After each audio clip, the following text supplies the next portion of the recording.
60-second adventures in religion. Number 1. Religion as social control.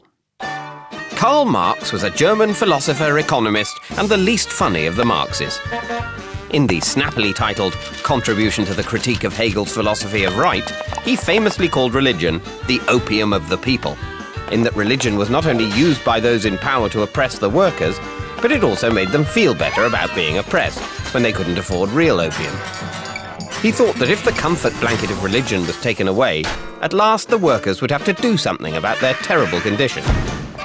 In Marx's dream of a communist revolution, religion would be abolished and the workers would be so happy being equal, they simply wouldn't need it anymore. But unfortunately for Marx, the revolution in Russia came after he had died and gone to wherever it is that atheists go. And by then, Stalin and his gang had proved there were lots of other ways to oppress people which didn't have any of the fun bits of religion, or indeed opium.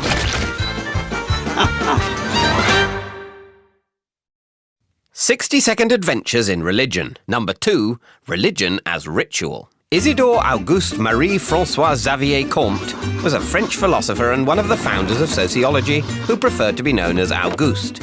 He believed that society went through 3 stages. First, that primitive people thought things they didn't understand were down to some sort of supernatural power. Next, they developed these basic ideas into the concept of an abstract God. And finally, they would cast aside religion and take up positivism, only believing in things that can be observed and proved. But he worried that the ritual of religion had become such an important part of society that removing it might cause chaos.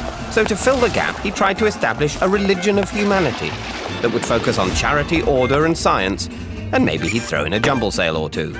Other thinkers have followed along similar lines, including John Stuart Mill, Alain de Botton, and those hilarious people who put Jedi on the census form. Unfortunately for them, a secular religion never really took off. But society has managed to fill the ritual-shaped gap in lots of different ways. 60-second adventures in religion. Number 3. Religion as a mother.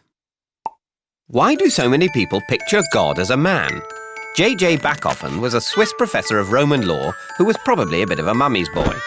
He thought that religion was part of a process that began in the days before monogamy, when the only parent anyone could be absolutely certain of was their mother.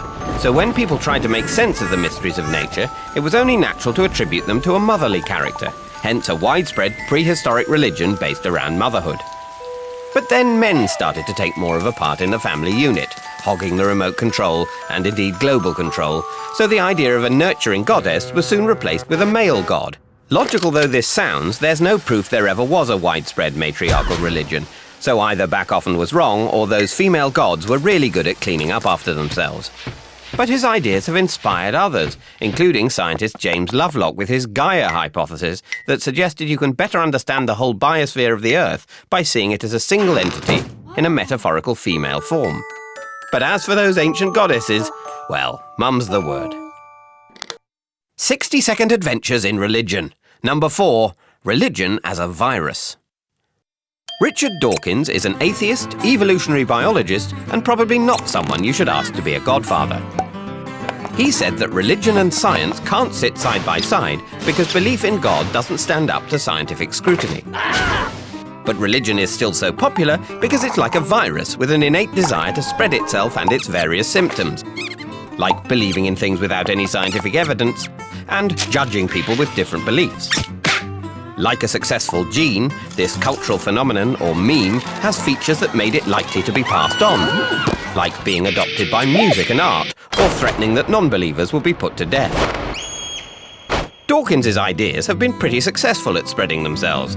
Nowadays, he's more widely known for his views on atheism than his work on evolution. Although for book sales, he's got a long way to go to catch up on religion. Maybe he should try some viral marketing.